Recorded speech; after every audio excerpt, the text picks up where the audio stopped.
الموضوع بتاع تعلم الواحد كده برضه في جزء منه يعني نابع من هنا، مش كله في مهارة اليد. يعني مش مهارة اليد هي كل حاجة.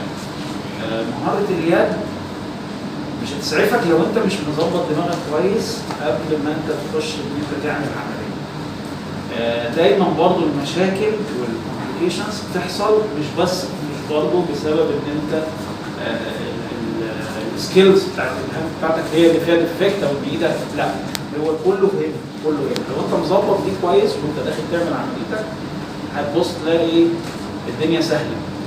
وفي نفس الوقت لما انت تبدا تلاقي المشاكل بدات تحصل والصعوبات بدات تحصل، لازم تتوقف مع نفسك لحظه كده. ممكن جدا تلاقي نفسك ايه وانت شغال، انت الاي دي بتاعك مش مظبوط، واحده من الاي بيسز فوق الايرور عليها والفوكس بتاعها اوت اوف فوكس، فما فيش باينكلاريتي، انت مش شايف كويس وتلاقي نفسك العين مزنوقه لتحت.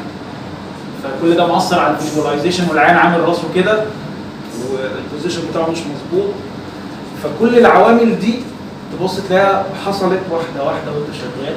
اذا انت مش منتبه ليها كده وترجع كده تقوم واقف مع نفسك واقفه كده وتظبط انا مش شايف كويس، طب اعمل ايه؟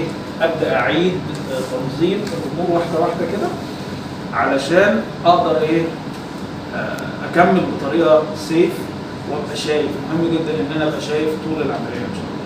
انت داخل انت مش ديستراكتد، مش تليفونك عمال يضرب 15 رنه عشان هم بيسالوا عليك مش عارف فين، مش ان انت عندك ديوتي المفروض برضه تقوم بيه، ايه تلاقي نفسك بتجري بين ده وبين ده وادائك في ده ضعيف عشان انت دماغك في ده. فالديستراكشنز لازم تحاول تتجنبها على قد ما تقدر. يبقى انت النهارده انت في العمليات،